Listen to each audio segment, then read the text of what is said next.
دین اسلام کی ہم ماننے والے ہیں اور رب کائنات کا پوری زندگی بھر کا ہم سے مطالبہ ہے کہ ہم اس کے احکامات کی پیروی کریں اور جن باتوں سے رب کائنات نے ہمیں روکا ان سے بچنے کی کوشش کریں۔ میں نے آپ کے سامنے اللہ رب العالمین کے کلام مبین سے آیت تلاوت کی ہے۔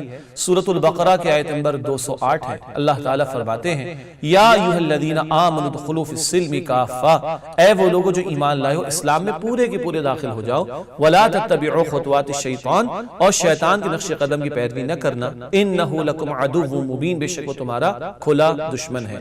پورے کے پورے اسلام میں داخل ہونے کا تقاضا ہے۔ اللہ نے جن باتوں کا حکم دیا، اللہ کے نبی علیہ السلام نے جن باتوں کا حکم دیا ان کو بجا لانا، اور اللہ اور اللہ کے رسول علیہ السلام نے جن باتوں سے روکا ان سے بچنا، یہ ہے اسلام پر عمل کا تصور۔ ہم اپنی سیریز میں ذکر کر رہے ہیں کبائر کے حوالے سے، کبیرہ گناہوں کے حوالے سے، چند وہ اعمال جن سے اللہ اور اللہ کے رسول علیہ السلام نے روکا بھی ہے اور جن کی دنیا یا آخرت میں کوئی سزا بیان ہوئی، یا وہ اعمال کے جن پر اللہ یا اللہ کے رسول علیہ السلام نے لعنت فرمائی ہے، ان اعمال کا تذکرہ ہو رہا۔ مقصد کیا ہے؟ ہمیں معلوم ہو کہ ہمارے رب نے اور ہمارے رسول علیہ السلام نے کن باتوں سے ہمیں روکا جن کی وجہ سے ہم دنیا اور آخرت میں برباد ہو سکتے ہیں۔ ہم جنس پرستی کی گندگی، جی ہاں ہومو سیکچوالٹی جسے کہا جاتا ہے، تاریخ میں قوم گزری پوری، لوط علیہ السلام کی قوم، قرآن حکیم میں یہ واقعہ جا بجا ذکر ہوا، اور کیوں ذکر ہوا؟ قیامت تک کے لیے قرآن ہدایت نامہ ہے۔ اور آج ہم اپنے اس دور میں دیکھتے ہیں کہ بکثرت دنیا کے کئی ممالک نے ہم جنس پرستی کے گندے طرز عمل کو حلال کر دیا ہے، لیگلائز کر دیا ہے، معاذ اللہ ثم معاذ اللہ۔ مغرب میں کچھ ممالک اس گندگی کی انتہا پر پہنچے کہ 2 مردوں کی شادی جائز قرار دے دی گئی، 2 عورتوں کی شادی جائز قرار دے دی گئی، اور ٹیکنیکلی سپیکنگ، لیگلی سپیکنگ اگر 2 مردوں کی شادی ہوئی تو معاذ اللہ ایک کو شوہر ایک کو بیوی قرار دے دیا جاتا ہے، اور 2 عورتوں کی اگر شادی ہوئی معاذ اللہ ثم معاذ اللہ تو لیگلی سپیکنگ ایک کو شوہر اور ایک کو بیوی قرار دے دیا جاتا ہے۔ لوط علیہ السلام کی قوم نے تو شاید قانون کے سہارے کام نہیں کیا، انہوں نے کسی پارلیمنٹ میں بیٹھ کر تالیوں کی گونج میں ایسا کوئی بل پاس نہ کیا جس سے ہم جنس پرستی، ہم ہومو سیکچوالٹی جائز ہو جاتی ہو۔ ہاں برٹش پارلیمنٹ نے کام کیا، اس کے بعد یورپ کی کئی کنٹریز نے کام کیا، دنیا کے کئی ممالک نے دھندے کیے۔ اللہ تعالیٰ اس گندگی کے ڈھیر سے ہم سب کی حفاظت فرمائے۔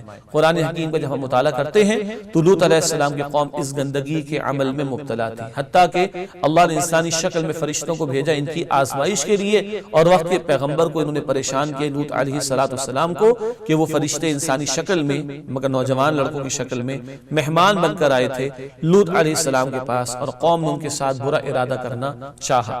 یہ وہ گندا عمل ہے کہ وہ برا عمل ہے جس میں قوم مبتلا تھی۔ قرآن کہتا ہے کہ یہ عورتوں کے مقابلے میں مردوں کے ساتھ خواہش کو پورا کرتے، معاذ اللہ۔ نکاح کا پاکیزہ بندھن جو اللہ نے عطا فرمایا اس کو فراموش کر کے، نظر انداز کر کے اس گندگی والے پہلو کو یہ لوگ اختیار کرتے تھے، معاذ اللہ معاذ اللہ ثم معاذ اللہ۔ وقت کے پیغمبر ان کو خبردار کرتے رہے، لوط علیہ السلام انہیں سمجھاتے رہے، مگر قوم نہ مانی، قوم اپنی اس گندگی پر اڑی رہی۔ جیسے آج اگر کہیں سمجھانے کی کوشش کی جاتی ہے حیا کے معاملات کو تو کہا جاتا ہے میاں کریں گے۔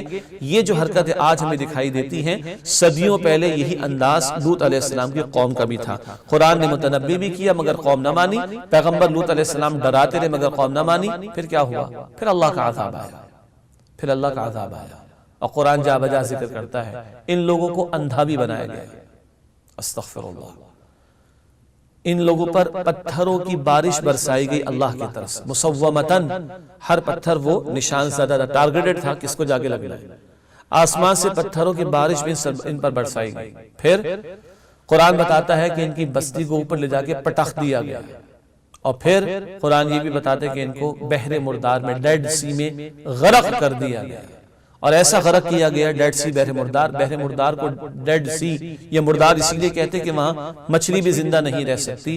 اس گندگی کے عمل کے کرنے والوں کو جب غرق کیا گیا اس سمندر میں، ڈیڈ سی میں، بحر مردار میں، تو ایسی نحوست آئی ہے کہ وہاں ایک مچھلی بھی زندہ نہیں رہ سکتی۔ یہ قوم لوط علیہ السلام کی قوم جو تاریخ میں ہم جنس پرستی کے آغاز کرنے والے لوگ تھے، اور ان پر کیسے کیسے عذاب اندھا بنا دیا گیا، بستی کو اوپر لے جا کے پٹخ دیا گیا، اس سے قبل ان پر پتھروں کی بارش برسائی گئی، اور بحر مردار ڈیڈ سی میں ان کو غرق کر دیا گیا۔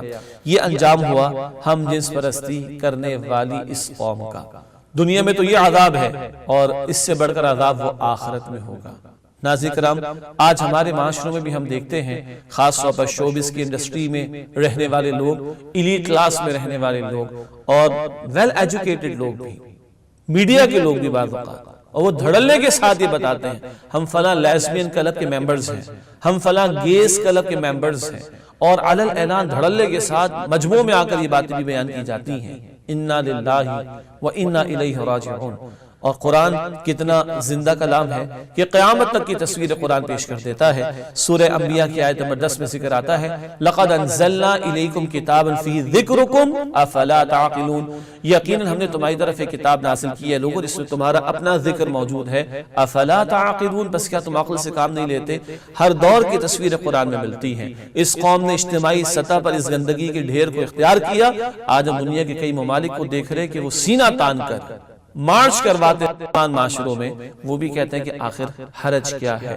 اللہ کے کلام سے پوچھ لیجئے، اللہ کے ہاں تو اتنا حرج ہے کہ اللہ پتھروں کی بارش برسا دے، لوگوں کو اندھا کر دے، ان کی بستی کو پٹخ دے اور ان کو ڈیڈ سی میں غرق کر دے، اور ایسا غرق کر دے کہ وہاں مچھلی بھی زندہ نہ رہ سکتی ہو، اور آج کو سینہ تان کر کہے آخر حرج ہی کیا ہے؟